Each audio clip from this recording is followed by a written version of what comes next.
Hello interwebs, welcome to Let's Fix Computers. Today I'm taking a look at this EZP2019 USB high-speed programmer. It's an EEPROM flasher. So with this fella, I can manually flash BIOS chips on motherboards, which means that I can unbrick a motherboard that's had a bad flash done to it, or I can customize what ROMs I flash to it. So I could flash modified or unauthorized or third-party BIOSs and that kind of thing. So today I'm going to practice with this thing and see what I can do with it. So let's go on the discovery video, and then after that I'll show you a couple of other things that I've been looking into with it as well, just as examples of the kind of thing you can do with this kind of simple and cheap flashing tool.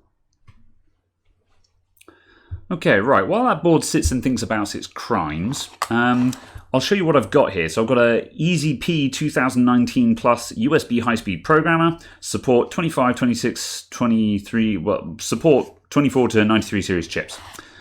And the two BIOS chips I've got here, let me give you a close-up. These are exactly the same model of chips that are on the board. Which are those? MXIC 25 series.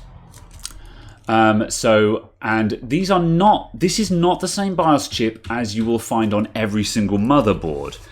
Since I ordered this, because I was waiting for this stuff to show up from China, so I had a couple of weeks, I've been looking around at other BIOSs on other motherboards, and some boards also have MXIC brand 25 series chips on them, some of them don't. An Asus ROG board I've got over there has got an MXIC, I think it was a 25 or a 26 series chip on it, but it was different to this one. Then an X570 board that I looked at last night, that had a WinBond chip on it.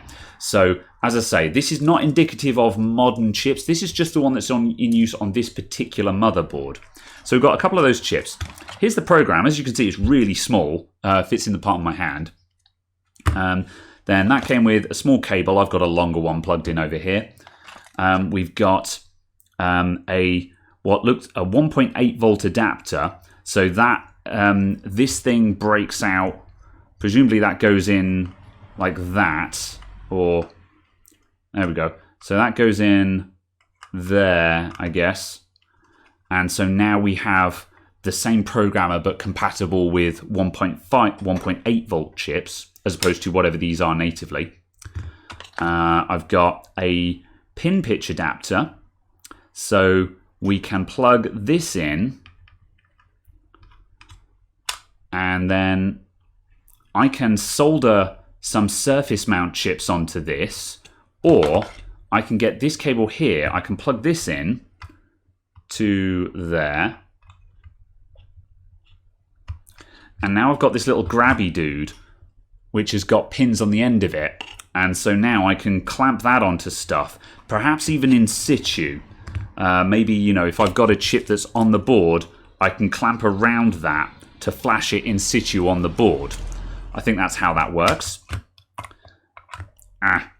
Then we've got some more. We've got quite a couple of those boards with some breakouts on them. So these are presumably allow you to have a couple of development chips that you can swap out on the fly. So it's come with two of those. So I can make up more of these adapters should I want to. Came with a software CD, which I've already copied onto my laptop. And it also came with these adapters, which I believe are SMD adapters. So I'll show you a close-up of one of these. So this guy, as you can see, is quite a big thing. So that plugs in, and then if you look at the pins in there, if I push that down like that, those pins come out and grab in. So I believe that allows me to grab, again, probably a surface mount chip in there without having to solder it. So this is quite possibly the guy that I'm going to be using, but I'm not sure yet. The first thing I've got to do is start up the software and see if any of this works. I haven't tested any of this at all. As I mentioned, this is a discovery video. I wanted to just record the whole thing from start to finish, so you guys are here on the ride. So, right, did I copy the software onto my desktop? Okay, so here is the contents of the CD. We've got a driver and an executable and some other stuff. So presumably if I just start that exe, it's going to tell me it can't find the programmer. Oh, yeah, no, it's opened and run. Okay, fine. Let's state not connected. Okay, let's plug in the device, and presumably that's going to ask for a driver.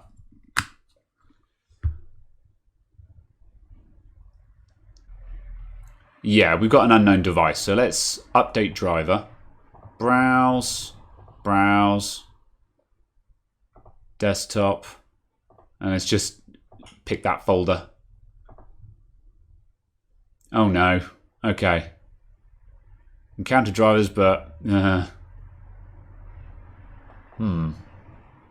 Right, so what state is that in now? Is that code 10? Code 28, device with drivers are not installed. Okay, fine. Browse, let me pick.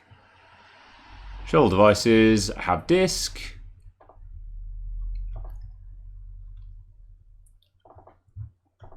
I swear, if I've got to run this thing in heckin' Windows 7 or some such, I'm going to be salty. This driver is not digitally signed. Yeah, that's fine. That might be why it wouldn't work. Yeah, I've got to turn off driver signing, haven't I? Okay, right, I've just restarted my PC with driver signature reinforcement disabled, so hopefully that should straighten that out. So we'll go update driver, browse, and it's already got the folder plumbed in. Next. There we go. So now we're getting the Windows security prompt. So yeah, unsurprisingly, cheap Chinese electronics, no driver signature on it. So we'll say install this driver anyway, and hopefully it's not a virus. It's certainly thinking about it. There we go. Win USB COM. Groovy. Okay, so let's just try starting up that app again. There we go. State ready. So now it's recognizing that the programmer is connected. Nice. Cool. Okay, right. So now we've got to actually start programming something in it. Right, let's get to desoldering. This is all turned off, by the way.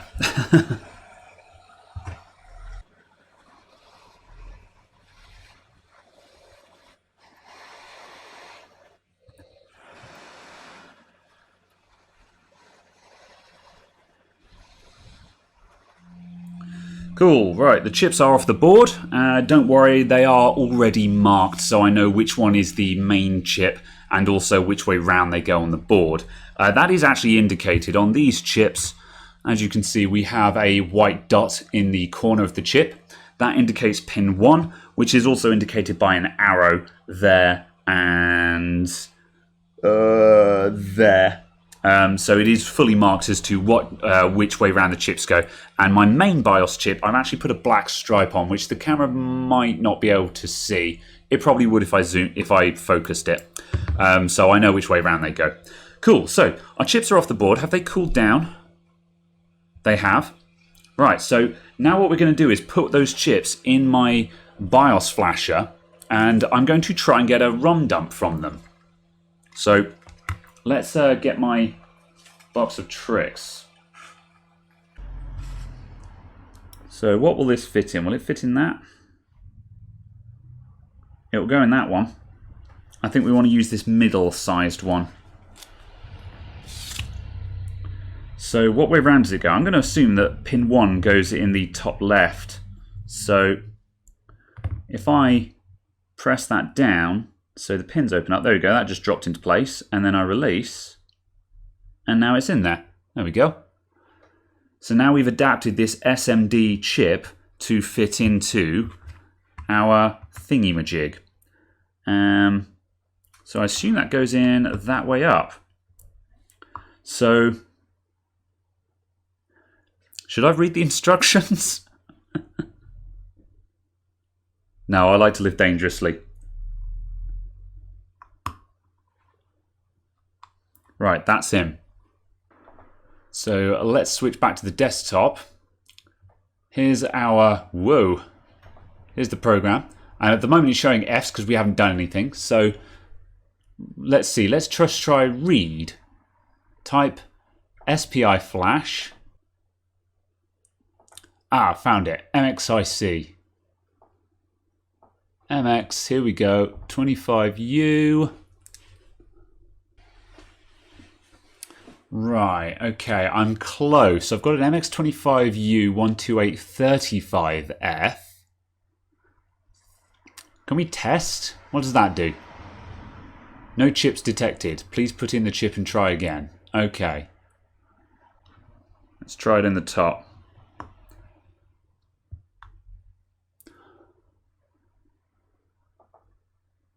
Aha, the chip was detected.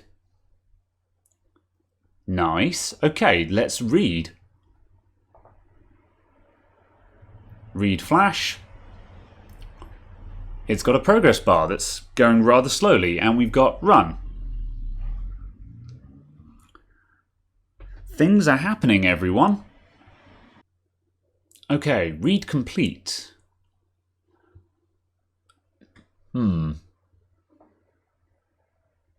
Ah, there we go. So the first bit is empty, but as you can see, now I'm not an expert in this. This is all binary data, which is all saved in hexadecimal. So this doesn't mean a huge amount to me, but the point is there is data there. That's the important bit. And as you can see, interestingly, not all of it has data in it. Only certain sections have actually been written to. That probably means something as well, where they've written to specific areas. There's probably address reservations. Like if we have a look at this, let's go down to the end of this block. Let's see if we can find the start of a block of data, and we'll probably find that the address actually lines up with a meaningful number. This might take a while. Let me just try full screening this. Bloody hell. Okay, so here's an example. As you can see here, this block of data starts at 85FD00. And then we've got that's probably a header saying begin data kind of thing. And then FD10 onwards, we've then got a block of data. So there's probably meaning in how this data has been arranged on the chip. So can I save that then? So I could write, what's bank? The chip is not empty. Okay, don't know what that, no. I probably just nearly nuked the chip. Oh, save, idiot, moron. Okay, save. So as a binary file, let's save that to the desktop as B450. Actually, let's call it Aorus M F50A. Let's do that. Saved. And let's just check my desktop. Cool, so that binary file is 16.3 kilobytes. And if I go to my downloads, let me just paste in. So this was the 50A update that we just did. And that is exactly the same size. It's 16.384 kilobytes. So as you can see, that dump is exactly the same size as the flash file. So that confirms that what we're doing is actually making sense, because the dump we've just done from the chip is the size of the chip storage, as is the binary file that we downloaded from the Gigabyte website.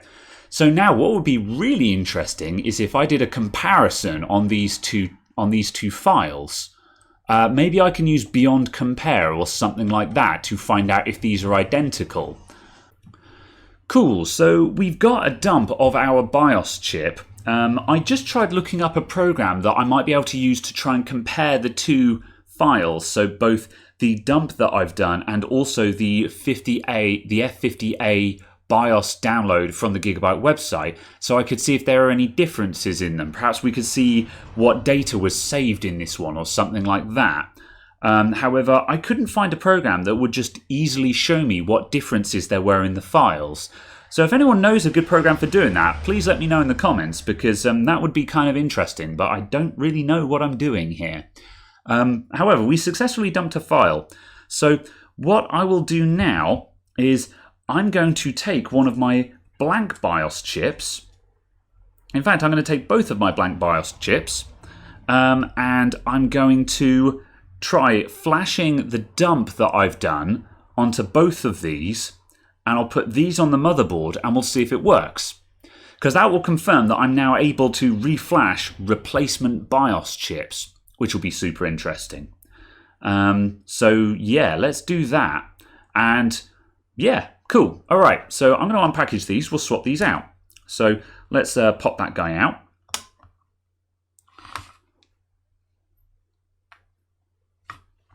And open up one of these.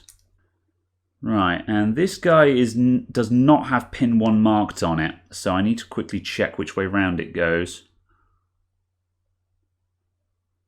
Okay, pin 1 is in the bottom left when the writing is facing us. So that goes in that way round.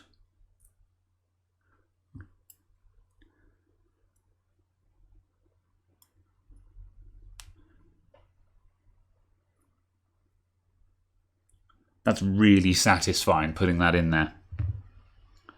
I'll give you a close-up on the action there. So you can see those pins just opening and shutting around the legs there. That's really cool. For the record, you can buy this programmer.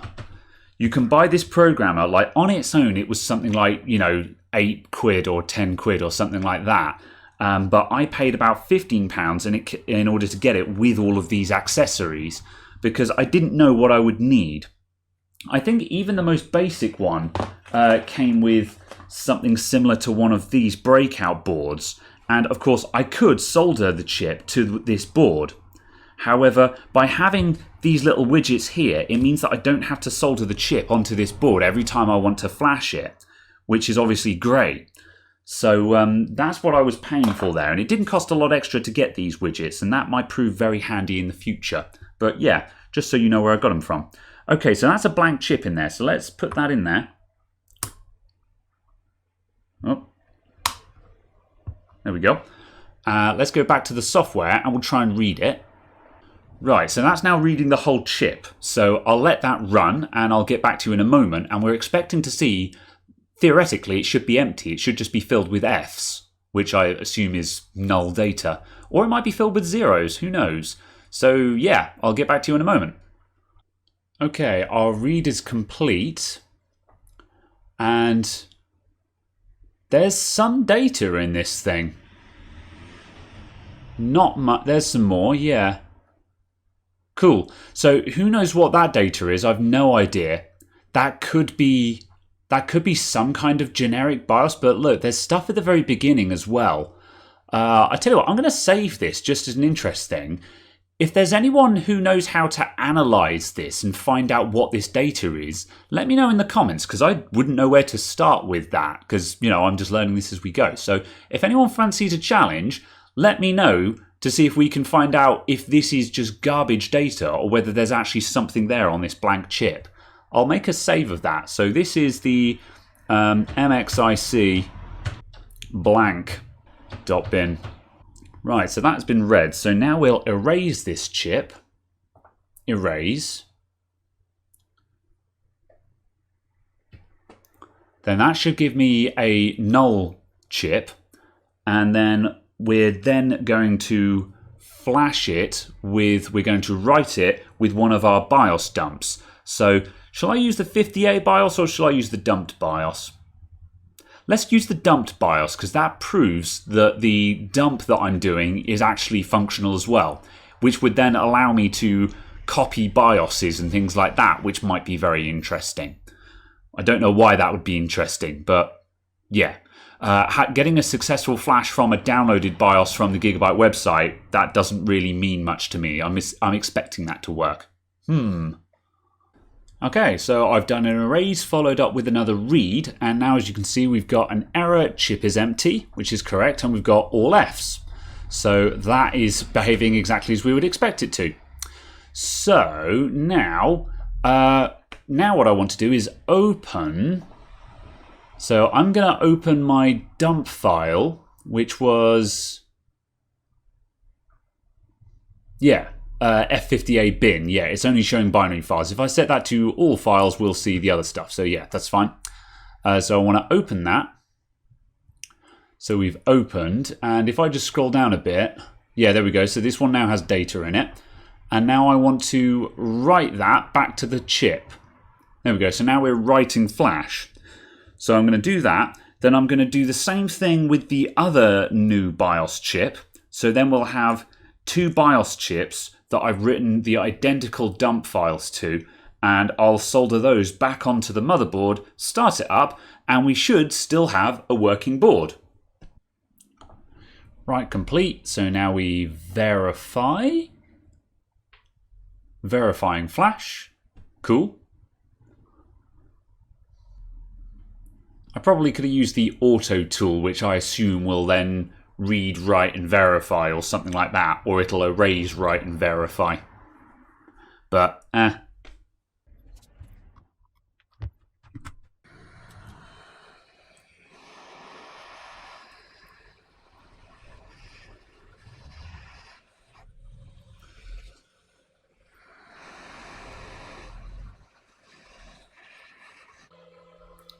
Okay, right.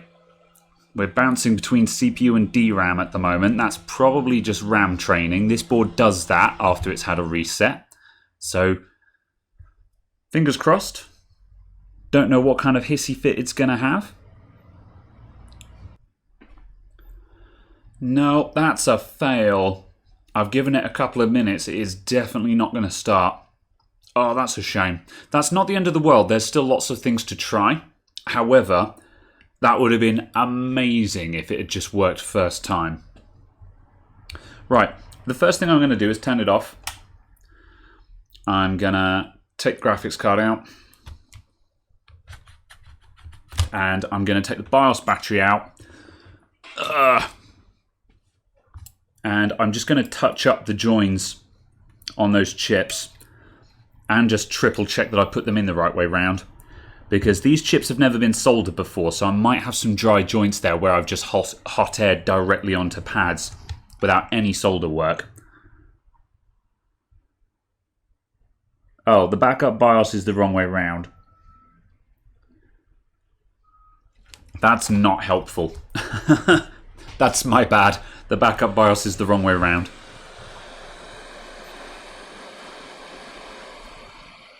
See, this is why I wanted to buy 2 additional BIOS chips, is that whatever happens next, I can put the original chips back on the board and bring the board back to life now.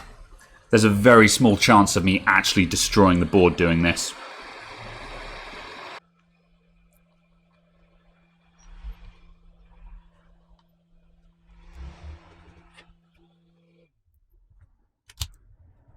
Set up.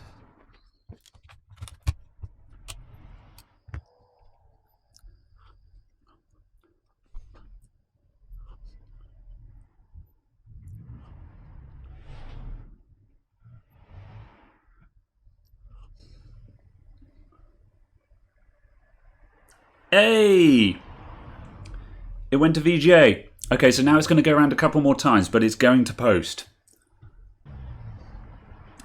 Booting into Windows. So we missed the BIOS prompt, but I'll just restart it so we can go into BIOS, and then we can just verify what we've got. Okay, so now if we just restart, I'll drop straight into BIOS, and we should see that we're still running version F50A. BIOS has been reset, not surprising. Still got the correct date on it, despite all of this. Good, okay, right. System BIOS version F50A. Bangin'. Cool. So we've successfully duplicated the original BIOS chips. Original BIOS chips that are now off the board. We've duplicated these onto 2 brand new BIOS chips, which, well, ROM chips, whatever you want to call them.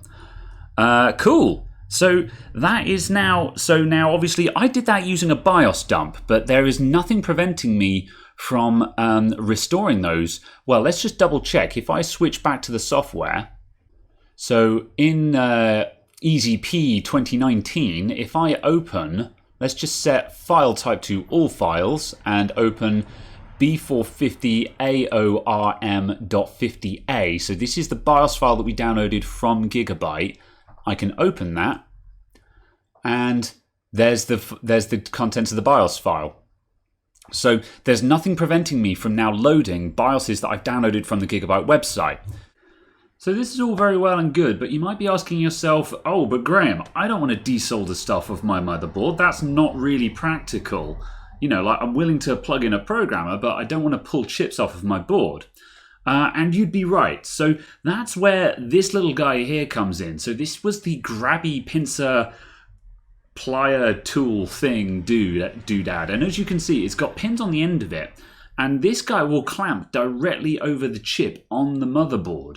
And then we can directly flash the chip in situ. Notice how I've got the RTC battery removed here. So obviously we don't want the chip to be powered up in this condition because we're going to power it from the programmer. So you've got to make sure that the board is completely powered down for this. So that will also work. However, where this whole thing falls down is I was looking at some other boards as well to see what other kind of BIOS chips were around, and I noticed that on 2 different Asus boards that I looked at, they were using 1.8 volt flash chips. One of them was another MXIC and the other one was a WinBond chip. And those are very, very similar in styles of chip. However, as you can see, they're a lower profile. And these guys are going to be a bit more complicated to solder, probably more delicate, and we can't really get onto them with the little grabby pliers either. However, Asus do something a bit different. Rather than having dual BIOS or a very big clunking BIOS chip, they've actually put a JTAG connector next to the BIOS chip. And that JTAG connector is wired directly into the chip. So we can use an IDC connector like this one. I mean, this is on the grabby hand and this is a 2.5 pin pitch. But if I get a converter from a 2mm to a 2.5mm adapter, we can then hook from the jumper cable on the motherboard directly into our flasher like so. And now we've got a direct jumper cable going from the programmer directly onto the motherboard. Once again, we're going to want to remove the RTC battery first, but then you can flash your motherboard BIOS directly from the programmer. So that's how you'd solve that one. I did want to try and demonstrate this, however, as try as I might, I couldn't find an appropriate adapter cable for this without ordering one from China, and I'm not waiting another 3 weeks to finish this video, so you'll have to take my word for it. But that's quite an interesting feature that I noticed that 2 different modern Asus motherboards had. So the last thing to cover is, okay, so we did all of this and I showed you all of this cool stuff, but how is this practical to people in the real world? What would you use this for? Well, you could use it to recover like a really nice board that you've bricked that doesn't have BIOS flashback, or if the BIOS flashback is also failing. So if the chip is proper screwed, you can put a new BIOS chip on it and flash it yourself. Or if you've got a board that doesn't have flashback, which a lot of them don't, flashback is BIOS flashback is a feature that has only recently trickled down from the high-end boards. High-end boards have had it for a while, but really, even up to most of the B450 and X470 boards, it's still not common. But I think AMD has suddenly spoken to the motherboard manufacturers and said, dude, we've got a long-term support chip socket here. We need you to have BIOS flashback on these boards. So now we're seeing that more or less all of the X570 boards seem to have it. So that's a really good feature we're seeing, which kind of negates the need for one of these. But hey, now you know what the alternative is. But another thing as well is that in the cases of boards like the B450 Aorus M, hypothetically, I can use this programmer to flash this board directly from F1 to F50A, which is its oldest to its newest BIOS. And the actual inbuilt BIOS tool called QFlash doesn't allow you to do this. So this would hypothetically allow me to do a chipless flash on this motherboard with no chipset, with no CPUs at all. So those are the kind of instances where something like this might be useful. It's not something that I think a home user will have any remote use for at all. However, if you're a computer shop and you do a lot of messing about with BIOSes, something like this might be really good to just buy and stick on your shelf of knickknacks. And one day, if you accidentally brick a board, you might suddenly go, time to get the EEPROM programmer out. So that's about it. I kind of hoped to do some more practical experiments with this thing, but I've more or less done everything that I can do with the equipment around me. But hey, maybe we'll see it again in the future. In the meantime, I hope you guys found that kind of interesting. Thanks for watching, and I'll see you all in the next video. Bye for now.